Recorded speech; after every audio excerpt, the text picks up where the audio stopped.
Shalom saudara, nama saya Gina Depora. Dan hari ini saya digerakkan Tuhan untuk menceritakan pengalaman saya, kesaksian saya kepada saudara, apa yang saya alami bersama dengan Tuhan. Ada begitu banyak sih kesaksian saya bersama dengan Tuhan.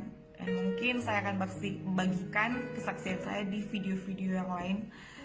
Dan hari ini saya mau cerita tentang bagaimana pemeliharaan Tuhan itu sempurna di hidup saya. Saya masih ingat sekitar tahun 2015 kayaknya saya itu kerja di salah satu kota di Jawa Timur ini, yaitu Kota Malang.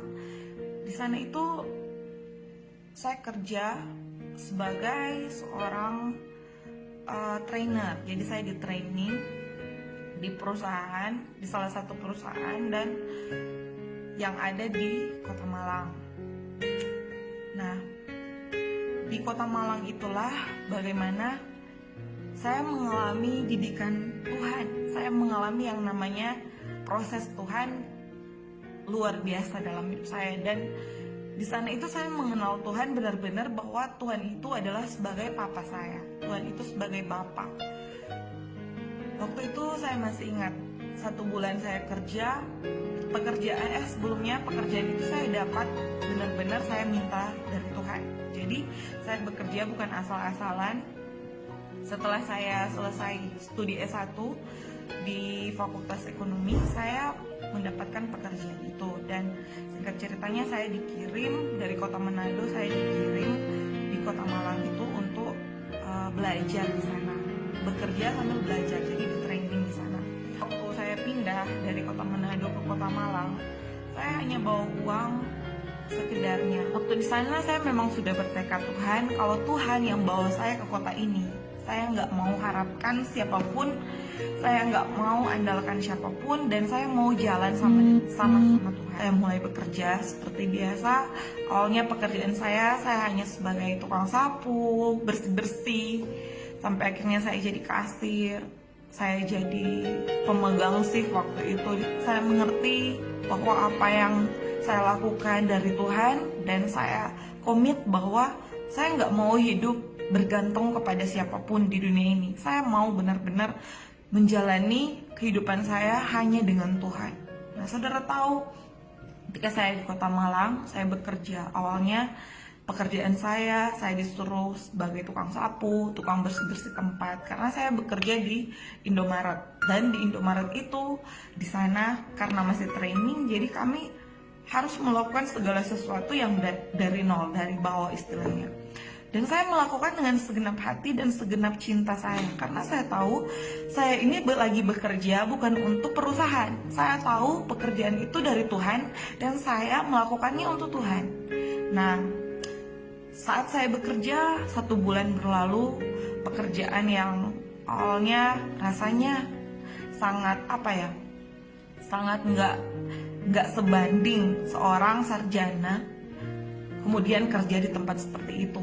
Tetapi saya tahu disitulah Tuhan memproses saya, memproses hati saya. Apakah hati saya benar-benar siap untuk dipercayakan Tuhan banyak hal. Nah, ketika saya tahu Tuhan taruh saya di tempat itu, saya jalani hari demi hari di sana. Saya benar-benar hidup hanya bergantung sama Tuhan. Bahkan saudara tahu, ketika 1 bulan saya mendapatkan gaji pertama saya masih ingat. Saya senang sekali karena saya sudah berpikir saya akan beli ini dan itu, karena itu gaji pertama saya, hasil yang saya dapat dari jerih lelah saya. Istilahnya saya sudah nangis-nangis siang dan malam, ada di toko yang kecil itu, kadang dimarahin bos saya, kadang saya disuruh-suruh kayak pembantu.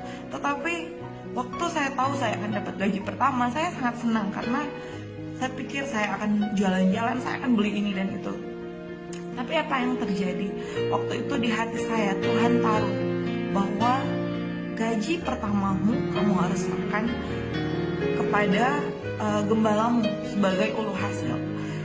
Waktu itu saya pikir, Tuhan, terus saya mau hidup bagaimana? Tuhan, kalau saya kasih gaji saya ini, saya harus hidup seperti apa? Saya saya tidak punya uang, saya tidak punya orang untuk membantu saya sendirian. Saya benar-benar nggak tahu kalau Tuhan mau minta uang itu terus saya gimana. Akhirnya setelah 3 hari 4 hari berlalu, hati saya ini nggak tenang, dan saya merasakan bahwa saya memang harus merelakan gaji pertama saya. Ketika saya mendapat kabar dari bos saya bahwa gaji pertama saya sudah dapat, saudara tahu, waktu itu saya pergi ke ATM. Di ATM itu benar-benar saya dihadapkan dengan 2 pilihan. Kamu mau pilih kebutuhanmu atau kamu mau pilih Tuhan? Nah, di situ benar-benar saya bingung. Tuhan, kalau Tuhan meminta uang saya akan kasih. Tapi apakah hidup saya akan berlanjut? Apakah makanan saya bisa terjamin? Di situ benar-benar membuat saya sangat bingung. Sampai satu ketika di depan ATM saya melihat gaji saya cek dan saya lihat, oh, gaji saya sudah masuk. Dan saya berpikir, inilah saatnya benar-benar saya mau jalan sama Tuhan. Saudara tahu, hidup merantau itu nggak mudah, apalagi jauh dari sahabat, jauh dari keluarga. Benar-benar makan saja gimana, mau beli sabun, sampo, apalagi cewek ya. Waktu saya masih terlalu banyak pikiran, dan sampai satu ketika saya berlutut di ATM itu dan saya bilang, Tuhan, saya serahkan hidup saya kepada Tuhan. Kalau Tuhan mau uang ini saya serahkan kepada gembala saya, sebagai ulah hasil saya akan berikan saat ini juga.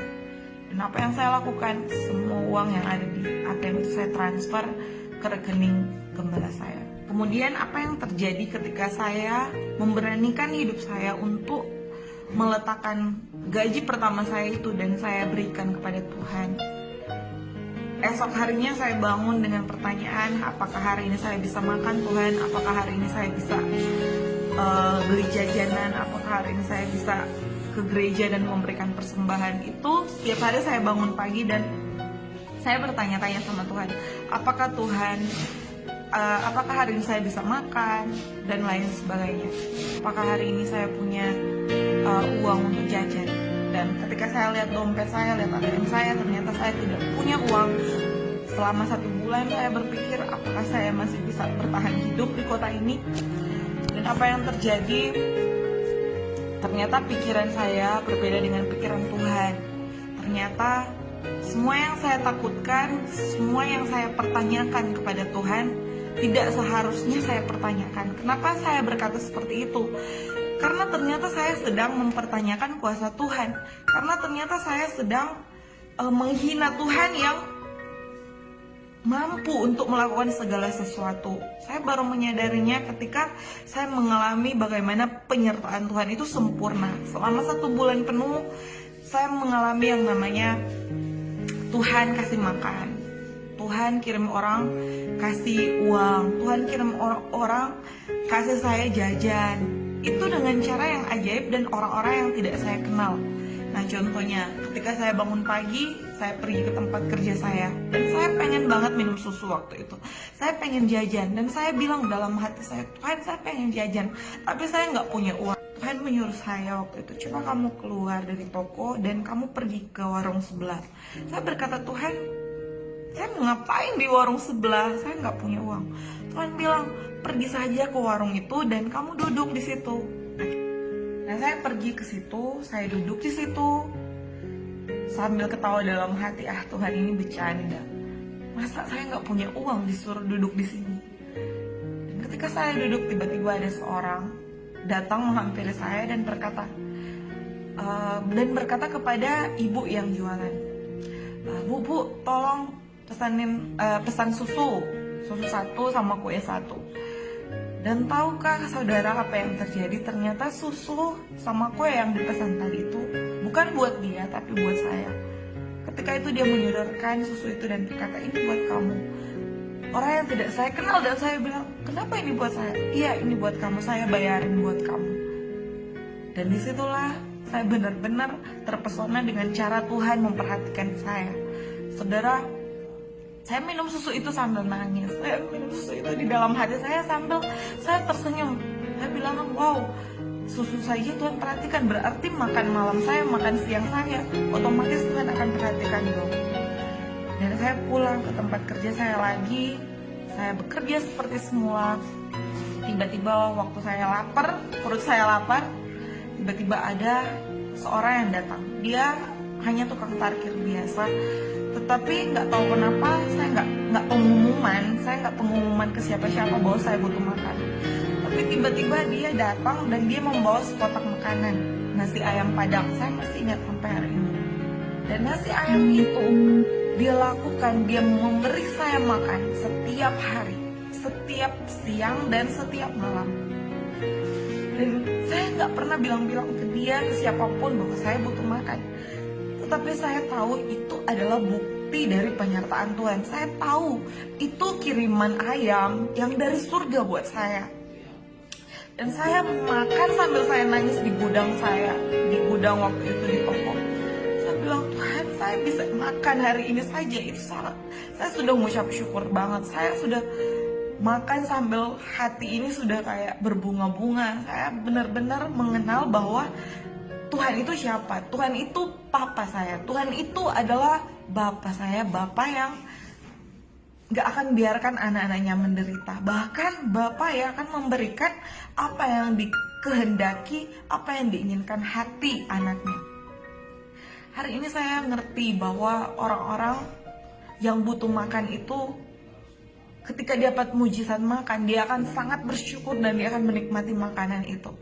Tahukah saudara, selama 1 bulan saya mengalami pengalaman penyertaan Tuhan yang sempurna dengan Tuhan mengirimkan orang-orang buat memberi saya makan. Selama 1 bulan saya bisa makan dengan anugerah Tuhan. Kadang mama saya dari kampung telepon, saya nggak pernah cerita ke mama saya, papa saya nggak pernah cerita ke siapapun saya lagi menderita. Saya hanya tahu saya punya Bapa di surga yang selalu menyediakan apa yang saya mau, apa yang menjadi kebutuhan saya. Dan akhirnya singkat ceritanya, kalau mama saya telepon, Gina, kamu sudah makan? Sambil air mata saya menangis, saya bilang, iya saya sudah makan. Padahal perut saya waktu itu lagi keroncongan. Dan ketika saya tutup teleponnya, tiba-tiba ada yang bawakan saya makan. Benar-benar ngalamin yang namanya penyertaan Tuhan. Saya benar-benar saya benar-benar di situ mengalami Tuhan itu sebagai Bapa saya. Tuhan itu sebagai Bapa yang tanpa saya pertanyakan, apakah Papa sanggup memberikan saya makan? Saya nggak perlu bertanya seperti itu. Karena sebagai seorang anak, saya akan menghina Papa saya ketika yang saya pertanyakan setiap hari adalah, apakah Papa sanggup memberi saya makan? Itu adalah ucapan penghinaan kepada Papa, kepada Bapak yang kita tahu Bapak itu punya segalanya. Contohnya anak saya Zak, apakah dia bangun pagi dan setiap hari dia bertanya kepada suami saya, Pak, apakah Papa sanggup beri saya makan? Apakah Papa sanggup membelikan saya jajan? Saudara, anak saya tidak perlu bertanya seperti itu kepada suami saya, kepada saya, karena dia tahu ketika dia bangun, otomatis saya harus beri dia makan. Papanya akan membelikan dia jajan, akan sanggup membelikan dia apa yang dia mau. Nah, posisi kita hari-hari ini dengan Tuhan seperti apa, saudara? Apakah hatimu terus mempertanyakan apakah Tuhan sanggup, apakah Tuhan mampu? Saya mau berkata bahwa Tuhan terlalu sanggup dan Tuhan terlalu mampu. Semenjak pengalaman demi pengalaman saya dengan Tuhan membuat saya menyadari bahwa yang pelihara saya adalah Tuhan. Dia itu Tuhan yang saya sembah adalah Bapa saya, Papa saya. Percayalah bahwa dia Bapa yang baik. Firman-Nya berkata, Bapa di dunia ini saja tahu memberikan yang terbaik buat anak-anaknya. Apalagi Bapa di surga. Pernahkah kita memperlakukan Tuhan itu benar-benar Bapa dalam hidup kita? Sekalipun anak kurang ajar seperti apapun, saya mau berkata, Bapa yang baik akan selalu menerima anaknya, kondisi anaknya, keadaan anaknya. Masalahnya, apakah kita sebagai anak tahu diri dan berkata bahwa Bapak, mulai hari ini saya mau jalan dengan Engkau. Saudara, titik saya ada di Malang itu menjadikan saya hari ini. Jadi ketika kita sedang mengalami sesuatu, itu akan menjadikan seperti apa kita di masa depan nanti. Saya pernah menderita kelaparan, saya pernah membutuhkan satu kotak makanan. Dan hari ini ternyata Tuhan mengizinkan proses itu terjadi dalam hidup saya. Untuk apa? Untuk hari ini saya harus menjadi jawaban bagi orang-orang yang sedang membutuhkan makanan. Setiap hari kalau saya beri makan kepada orang-orang miskin, orang-orang yang ada di jalanan, saya sedang melihat hidup saya yang dulu. Saya sedang melihat saya memberi makan kepada saya yang dulu yang lagi kelaparan. Dan saya bisa makan di gudang tempat kerja saya itu sambil bercucuran air mata. Saya sangat mengalami mengalami benar-benar bahwa makanan itu sangat berharga bagi saya. Dan hari ini ternyata Tuhan menyiapkan saya untuk menjadi jawaban kepada orang-orang yang sedang mengalaminya. Percayalah, hari ini ketika kamu sedang mengalami kesulitan, itu karena apa? Karena ketika kamu merespon dengan benar, kamu akan dipakai Tuhan nanti untuk menjadi berkat buat banyak orang. Kenalilah Tuhanmu, kenalilah siapa Dia. Dia adalah Bapa yang baik. Satu kali saya sedang di kamar saya dan saya cuma bilang, Tuhan, saya pengen makan bakpao. Kalau bahasa Menadonya biapong. Saya pengen makan biapong, Tuhan. Tapi nggak mungkin karena biapongnya itu jauh, bakpaonya itu jauh, ada di daerah saya, Sulawesi Utara. Dan apa yang terjadi?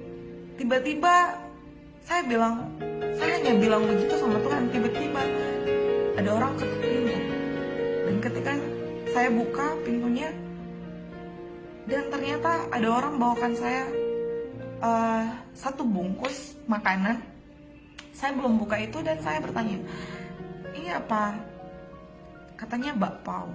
Saya bilang, ini dari siapa? Oh, ternyata dari tetangga sebelah.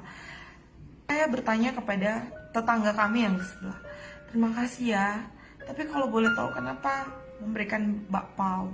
Dia berkata dia dari Sulawesi, dia ada tugas dinas di sana. Kebetulan dia mau beli bakpao dan dia bawakan dan dia berikan kepada kami. Saya pikir itu tidak kebetulan. Itu cara Tuhan menjawab setiap keinginan dalam hati. Makanan Tuhan peduli. Apalagi hal-hal besar dalam hidup kita. Apalagi yang menyangkut masa depan kita. Apalagi yang menyangkut keluarga kita. Saya terlalu percaya bahwa Tuhan itu care. Tapi masalahnya, apakah kita sebagai anak sudah memperlakukan Dia sebagai Bapa yang baik? Sudah mempercayakan hidup kita 100% kepada Tuhan? Nah, saya cuma pengen bilang bagi kalian yang sedang hari-hari ini ekonomi sedang sulit, segala sesuatunya sulit, justru itu bagus buat kita. Itu bagus untuk melatih iman kita, apakah kita masih percaya sama Tuhan atau tidak. Apakah kita masih mau menerima yang namanya mujizat penyediaan Tuhan itu atau tidak. Saudara, jangan menghina Tuhan dengan segala pertanyaanmu. Apakah Tuhan mampu? Apakah Tuhan mampu? Karena Tuhan terlalu mampu. Tapi pastikan kita masih tetap percaya. Pastikan hubungan kita sama Tuhan benar-benar adalah hubungan yang baik. Saya cuma pengen bilang sama kalian semua, alami Tuhan. Kenali siapa Tuhanmu. Kenali Dia sebagai Bapa. Dia gak akan mungkin biarin anak-anaknya menderita. Justru di kondisi seperti ini, alami Tuhan. Buktikan bahwa Tuhanmu hidup. Tuhan yang saya sembah hidup. Tuhanmu yang kamu sembah adalah Tuhan yang hidup. Dia sebagai Bapa yang baik, tidak akan pernah biarkan anak-anaknya menderita. Tuhan Yesus memberkati. Dulu setiap hari saya menanti mujizat makanan. Dengan anugerah Tuhan, sudah setahun lebih saya melayani orang-orang yang membutuhkan makanan, masak bagi mereka, dan memberi makan bagi mereka yang membutuhkan. Alami mujizat dan jadilah jawaban. Tuhan Yesus memberkati.